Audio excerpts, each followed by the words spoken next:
Hey everybody, Brett from AstartesGaming here, back with another episode of our Total War Attila Western Roman Empire campaign. And so we are picking up where we left off in the last episode, somewhere in between that turn that we ended on and the next turn.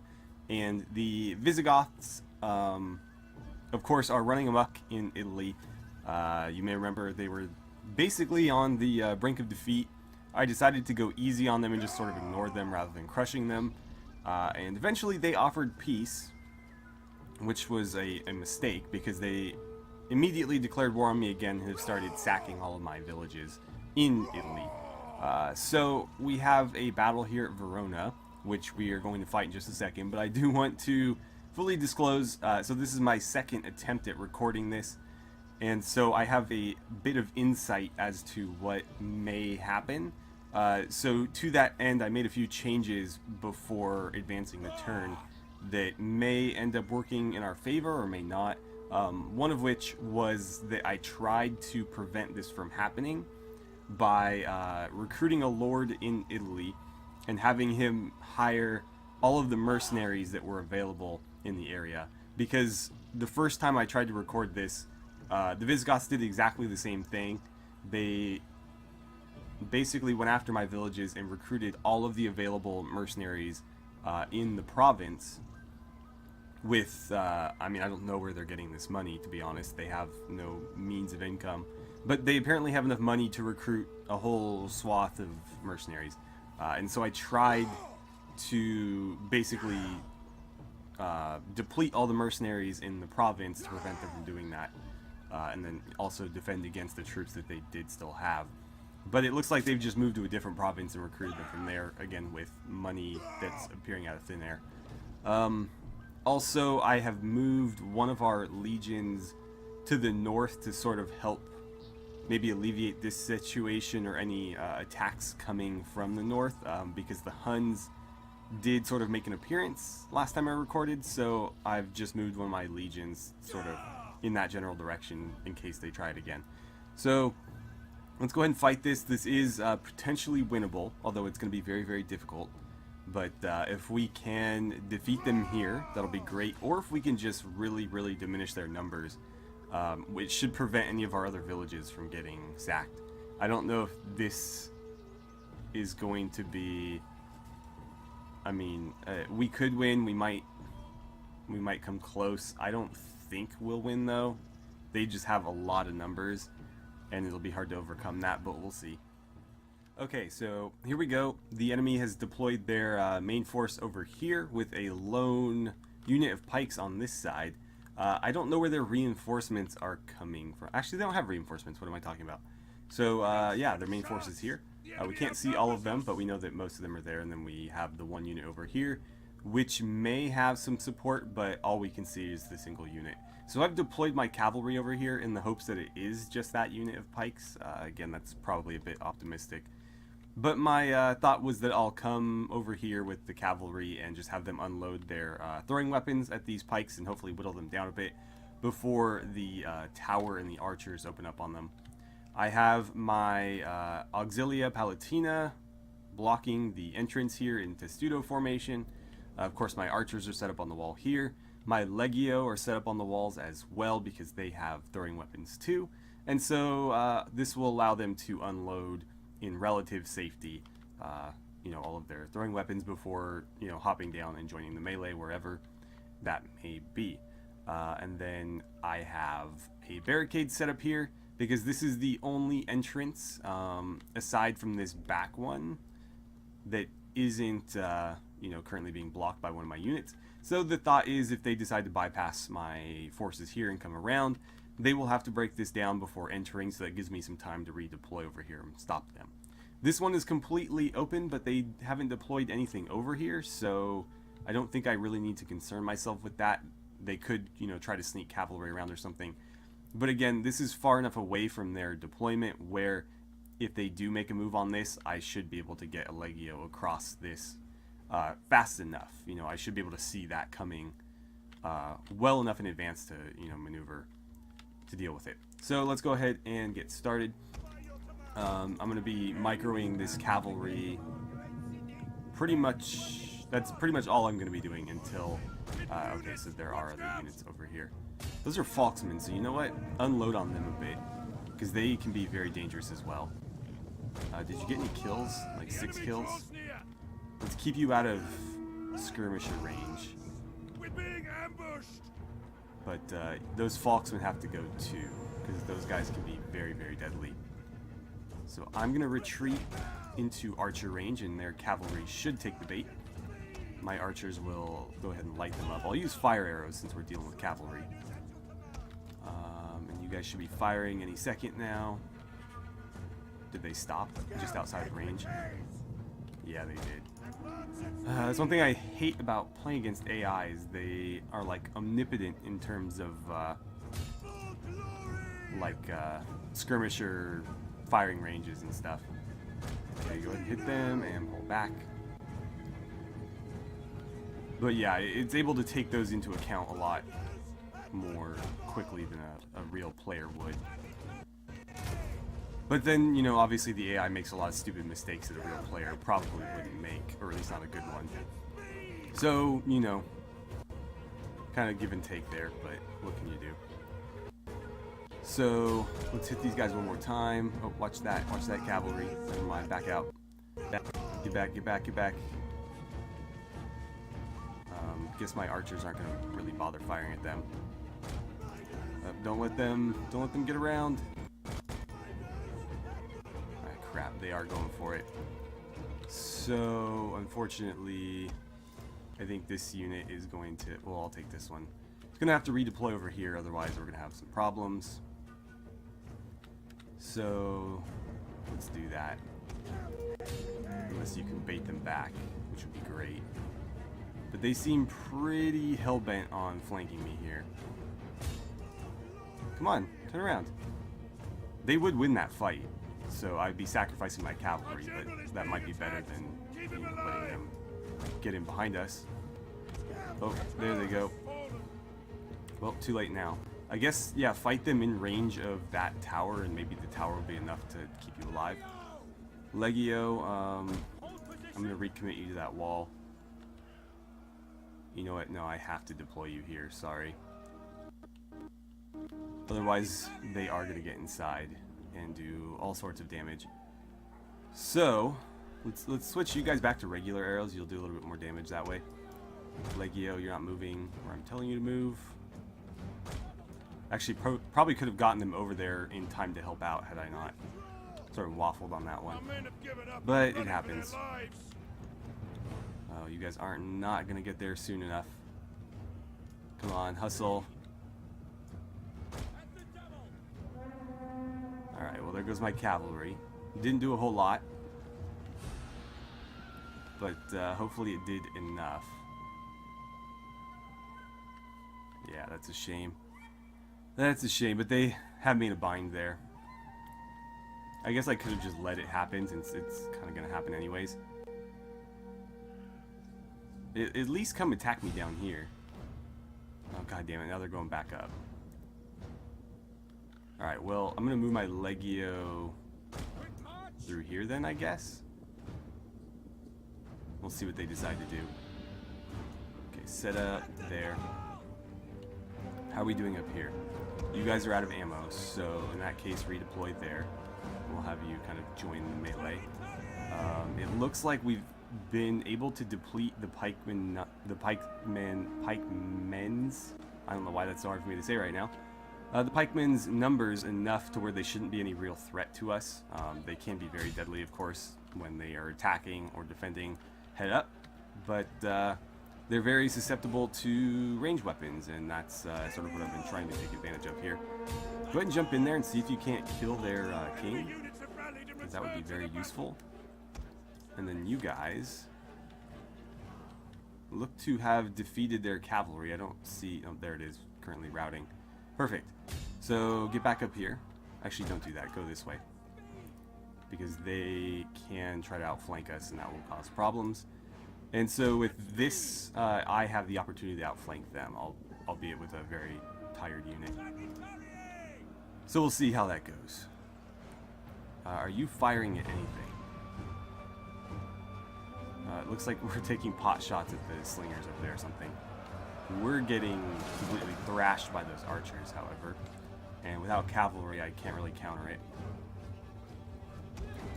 Okay, they're gone. Good. If we keep this tower up,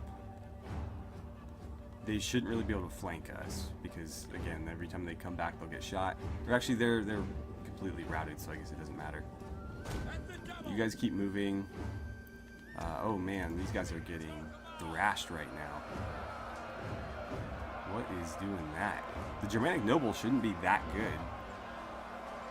They're worse than Legio. They have better health, but they have worse armor and similar attack. So, in theory, we should be able to win that. It might be because these guys aren't really helping. Did you push too far up? They might have. I don't know. I'm just gonna let that play out. Actually, if I back you out, you might survive. But they'll probably take so many losses on the retreat that it will end up being a wash. They're almost out of ammo, so I don't think I'll bother committing any forces to chase them. You know, they'll get a few kills throwing into our backs, but I'm not that worried about it. Same goes for you guys. Well, this one more so than that one. Those guys just ran out of ammo. So, really my goal now is to just kind of set up a pincer move here before my spearmen get crushed and just wipe these guys out, including the king, hopefully, or the lord, anyways, the general. We'll see how that goes. Archers, you can actually come in here and try to help out. Yeah, I need you to hit them really hard in the back. And why don't you just kind of dogpile onto there and add to our numbers, if nothing else. The game kind of hung up on me there for a second. I've been having performance issues with the game, which is kind of odd because I didn't have any issues with it for a long time, but in the past, OpenBRF, OBS, OpenBRF is my warband modding tool. OBS and this game have not played nice together, but it's been a long time since that was an issue for me. Okay, let's go ahead and just fight these guys. Their king is dead. Or, again, the general, whatever he is dead. So, they should break pretty easily here. The issue is these guys still do have a lot of ammo and can, you know, cause us great harm if they decide to skirmish intelligently. I can virtually assure you that they will not, though. So we'll deploy back here in Testudo and just kind of force them to do something. Again, my goal is to run after them with these guys, but I don't know if that's going to be particularly helpful. So Testudo. I'm going to put you guys in loose spacing so that you are a little bit less susceptible to ranged fire, and we'll see how this goes. Okay, and there's our victory. My archers did break, but they did their job nonetheless. They got these guys to break as well. It looks like mine got quite a few kills, 158 in fact. It's actually really impressive for archers. Okay, so that worked out pretty well for us. We were able to defeat them in battle and crush a few of their units as well, which is basically going to cripple them moving forward, so that we should be able to pursue them and crush them pretty easily. We did kill their lord, whoever he was, whether it was the king or just a random general. We were also able to wipe out their mercenary pikes and falksmen and Germanic warband, which is great because those are all fairly dangerous units. Both of their cavalry were wiped out as well. We really held off their good units. I was actually really surprised with how well that worked out. The pikemen only got a single kill.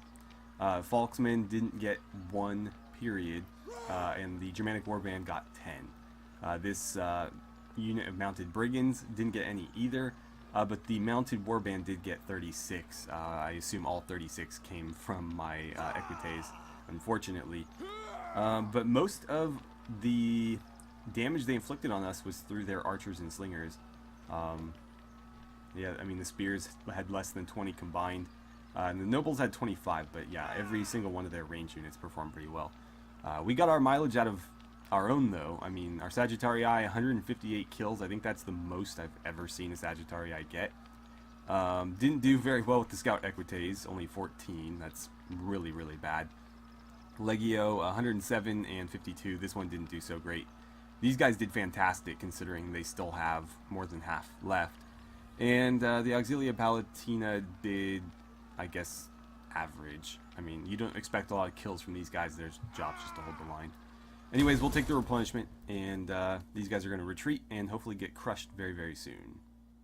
Okay, so Fiorentia is the only place where the Visigoths were actually successful in their attack. Macomades was sacked and then taken. We'll look at that in a second. But our troubles in Africa continue. We killed an enemy in battle, and then Sirmium is under siege by the Huns. We'll go look at that in a second. I didn't catch that, though. I must not have been paying attention. The end turns are getting longer and longer, so I sometimes I walk away and I make tea or something, or I have a snack, because it's like 5 minutes of watching factions do stuff. Let's see. Oh, right, so we have these guys under siege. We should be able to take that with no trouble. But yes, Macomades was sacked by the faction, the African faction. And then the Western Roman rebels, who sprang up from, I think, this province, or excuse me, this settlement. I think they sprung up right here. They went ahead and they took it.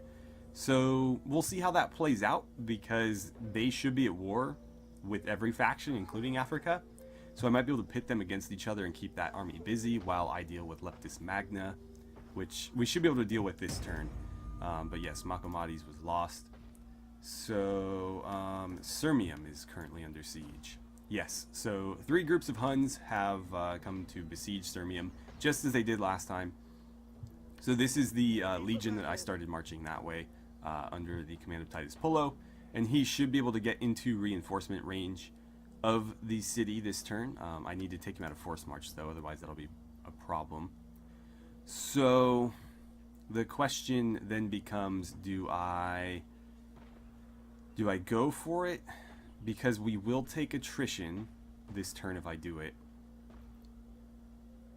Or do we wait a turn and ignore the attrition? Or, excuse me, avoid the attrition and then try to assist it on the next turn.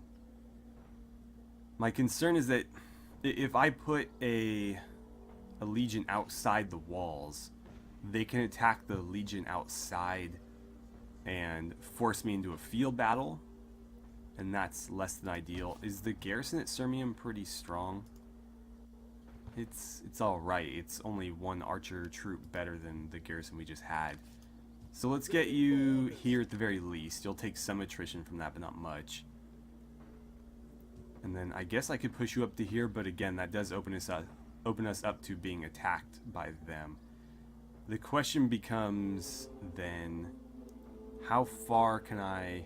Because if I can scoot him close and put him in a fortified stance, that would be the most ideal resolution to this, because then if they attack him outside the walls, then at least we have... Well, no, if they attack me this turn, we wouldn't technically be fortified yet. It would be the next turn. But in theory, we'd have the reinforcements here, and if we're fortified, that should make things even easier. I don't know. Let's scoot out here and we'll see, because we should be able to recover most of this attrition in like a turn anyways. So it looks like we'll be able to get there, because I still have quite a bit of movement left. So if I plant you right there, you won't lose any more men to attrition. You won't gain them back though,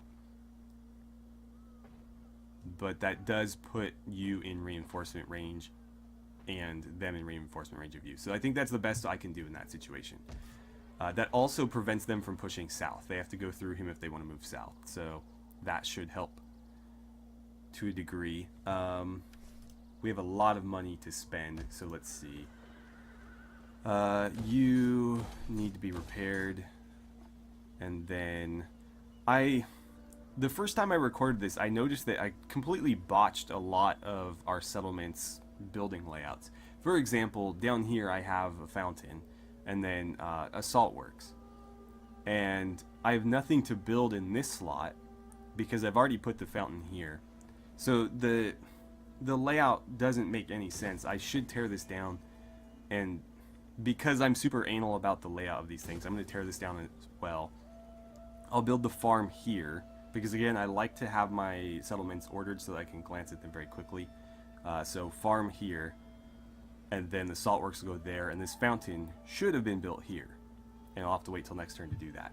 But that should maximize these tiles. That means I'll have farmland in both of these so that we have maximum food. The salt works will also give us food, but obviously that has to be built in this settlement because this is the only one that has it. Whereas the fountain can be built in either because, you know, it's not tied to any specific resource. So it may as well be here, right?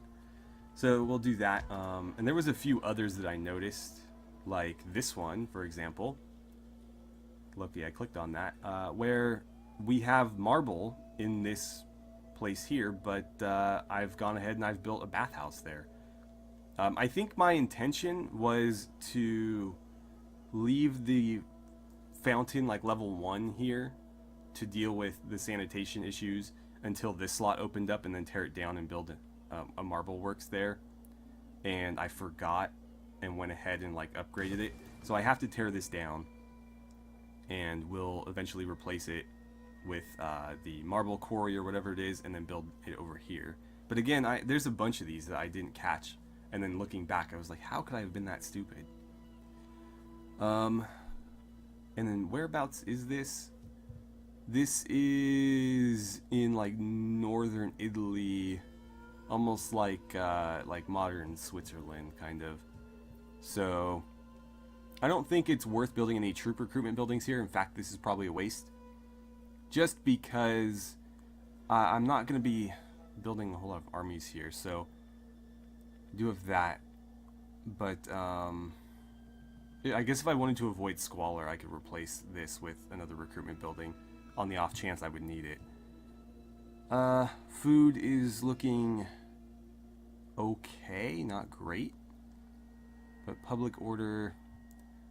So I could do an amphitheater and then cattle pens, and that would probably be the best balance to keep our food and public order both up. You guys are both doing okay in terms of... See, I actually did it right here.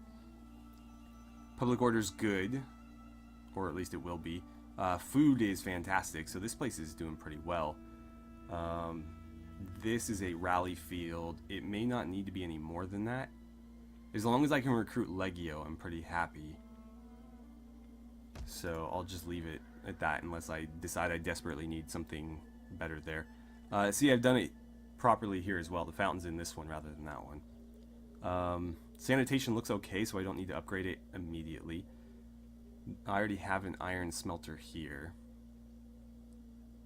I don't think I need to... Oh, I need to deal with you guys. Good thing I noticed that. Let's take you off of Force March, and I will press the attack with them. And they're going to apparently meet me in battle. They're not going to retreat. Not worth fighting this. This is an absolute slaughter. So, just balance stance and let's wipe them out. Fantastic. We took a small amount of casualties, I guess. We'll take the replenishment just to kind of recoup those quickly. And then, let's see. How long is that going to stay? Military crackdown. I don't know. This place is looking okay for now, but I don't know if I can trust that. So I think what I'll do is I'm going to take this army, and if I force march you, can I get you back here? No. Then there's no point in doing that. But I think it makes the most sense to try to put them here because that puts them a turn away from either one of these. Whereas if I put them in Brigantium, it's 2 turns to this town or this city, or if I put them here, it's the same thing, it's 2 turns to there. So here, they're a turn away from any of those, and then they're closer to anything that happens in the middle. So that's the most logical place to put them. How are you guys doing? Public order is exactly 0. Does this give you public order? It does. Oh. Not anymore, though. So I think what I'll do is let's, actually, no, what would be more helpful is sanitation. So open that up and build a fountain. That will hurt their food a bit, but they have plenty of food. This should get rid of the squalor problems, which is not affecting them yet, but it could. And then I guess I could upgrade this, which is going to increase the squalor, but it will give them more public order. Or, I mean, in theory, I could just upgrade one of these. That would give them enough. Let's see. Which one's more likely to get hit? Probably that one, I would think. So, upgrade that. I guess I could do both, but I don't think I will. And was there any other places that had like really bad public order? This is getting fixed, so I'm not going to mess with it until next turn. So that can wait. This is all being repaired though, so that's good. Pannonia has bad public order because it's currently under siege. I guess I can upgrade that because we are having a lot of disease issues, smallpox even. But yeah, once these buildings are repaired, a lot of that should go away. But for now, we'll go ahead and wait. Okay, have hunting lodge is good.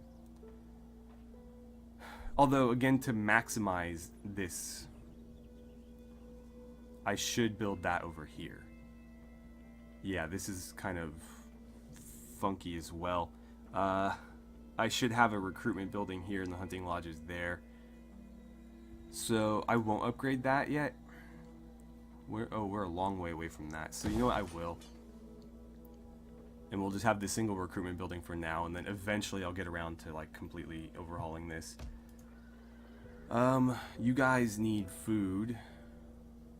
Once you have that, I think you'll have enough food to offset this, which I'm hoping will, let's see, that should get rid of the -6. It will add, I think, a -1. Because I think the cattle pen 2 is minus, it's either -1 or -2. Either way, I'm hoping it will add more public order than it takes away. We'll see though. So that's done, I think.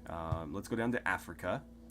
And this is going to be an auto-resolve because we should be able to just absolutely steamroll them. No mercenaries available. But we'll just, yeah, kick the door down basically. We have ladders, but that's all we're going to need. So go ahead and take them out. Minimal casualties, that's what I like to see, and we will reoccupy this. It's tempting to loot it, but I think I have other settlements. God, you know, I could subjugate them, but then I have to, that's another vassal I have to deal with, and that's kind of annoying. So, occupy it, although the money is very tempting. Let's see. Yeah, good thing I didn't loot it because this is still part of my territory, so I would have, you know, potentially started a rebellion there as well. Let's see. I don't think there's anything that will give me desert immunity, so I'm gonna put both points into this because this entire army is gonna be mercenaries and foreign levies. So that should, you know, significantly reduce the cost of hiring them, not of keeping them, which is probably the bigger issue, but still, it helps a little bit. Meanwhile, what can you guys grab? More spears, huh? Is there any mercenaries you can hire? Not that I need, unfortunately. I really need more of these guys, who are increasingly hard to come by. Garamantian Lancers, that's tempting. 250 upkeep. You know what, these are probably better. Well, not better, but more cost effective, I guess. So we'll leave all that alone. But I'm going to continue to have this army try to, you know, add more Garamantian troops, preferably non-mercenary ones. And then, you know what I could do, and I guess I may as well do it. I'm going to take that unit anyways, because then I can just transfer them over to the other army, rather than, you know, having to wait all over again. So I think that's a better use of my time. And then we have the Visigoths. So let's take this army here. And your job, grab some more pikes while you're at it, and you know, screw it, take the archers as well. That should be enough to defeat what's left of them. So go do that. And they're going to flee. You are going to be just out of attack range, unfortunately, but you need to stay on them. I don't think that they can really replenish their forces at this point. So, crap. They could cheat and hire all of these. I'm going to grab as many as I can. You know what? If I disband them, I don't think they go back into the pool, so I'm going to hire all the Ballistari. I'll hire these guys because I actually really like that cavalry. They're too expensive, so you're welcome to have them. I'll take those, and you know, I'll take that too. Throwing away a lot of money here, but that's fine as long as they can't have them. Disband those two. They should not go back into the pool. Yeah, just the one. So, I think I've prevented them from really getting any more troops aside from this one unit of archers. I will probably... You know what? I don't really care for these units, so just disband them. That will give me a good chunk of money back on upkeep, and yeah, they can't access them. So they can have unit of archers on top of what they've got now, but they can't get anything else. So one would think that... oh, you know what? I need to repair this. One would think that they probably aren't capable of doing a whole lot in terms of attacking, but we'll see. They'll probably still try. I think that is us out of time, though. So I'm going to go ahead and end the episode here. I will advance the turn between episodes again. I don't think there's much for us to do in faction or diplomacy, but I'll check before I advance. And if I do make changes, I'll let you know. But yes, I'll advance. We'll pick back up either between turns or on the next turn, depending on what happens. But I think we did some pretty good damage control there. They could have caused a lot of mess for us. Again, I did have sort of like a bit of an unfair advantage in that regard because I kind of knew what was going to happen and I was able to sort of preempt it. Well, I wouldn't necessarily say same thing over here because that army, rather than being here, was here, so it was only probably like a half a turn's worth of movement that they gained, but I guess that could have been, it could be the difference maker because, you know, we were able to fortify them here, whereas had I not moved them, they would be able to move to here but not fortify. So, you know, maybe, maybe not. We'll see. But anyways, thank you guys so much for watching. I had a great time playing some Total War Attila with you, and I look forward to seeing you guys back here for the next episode.